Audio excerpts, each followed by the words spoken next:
The most merciful, the most gracious, তার চেয়ে দয়ালু কেউ নাই। আল্লাহর শুধু আছে দয়া মায়া।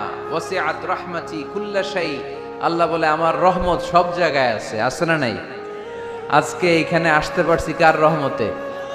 ফিরে যাব কার রহমতে? বেঁচে আছি কার দয়ায়? আল্লাহর দয়া ছাড়া আকাশ থেকে এক ফোঁটা বৃষ্টি ঝরে না। আমার আল্লাহর দয়া ছাড়া গাছের একটা পাতা ঝরে না। আমার আল্লাহর দয়া ছাড়া এক ফোঁটা শ্বাস নিঃশ্বাস কেউ নেয়ার ক্ষমতা রাখে।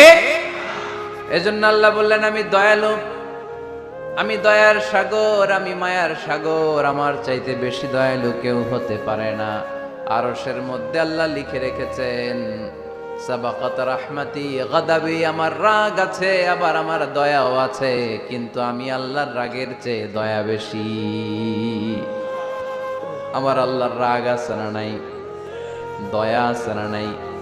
কিন্তু বেশি কোনটা?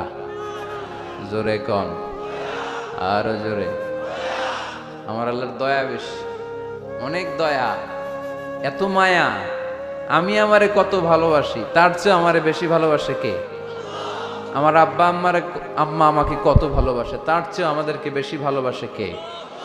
খেয়াল রাখবেন, আল্লাহর দয়া ছাড়া পৃথিবীতে আমাদের বেঁচে থাকা সম্ভব। আল্লাহর দয়া ছাড়া আমাদের জান্নাতে যাওয়া সম্ভব। বিশ্বনবী বললেন মান্নু কিসা উযযিবা, কিয়ামতের দিন যাদের হিসাব নেওয়া হবে ওই বেটা শেষ, ওই বেটা শেষ। আল্লাহ যদি বলে এই নামাজ পড়লি না কেন, রোজা রাখলি না কেন, খাদ্যে ভেজাল দিলি কেন, ওজনে কম দিলি কেন, মাছে ফরমালিন দিলি কেন, যৌতুকের জন্য বউ পিটাইলি কেন, টেবিলের নিচ দিয়ে ঘুষ নিলি কেন, একটা একটা করে যদি আল্লাহ ধরে, একটা একটা করে যদি আল্লাহ জিজ্ঞেস করে, আমাদের উত্তর দেওয়ার কোনো সুযোগ আছে? চিল্লায় বলেন আছে?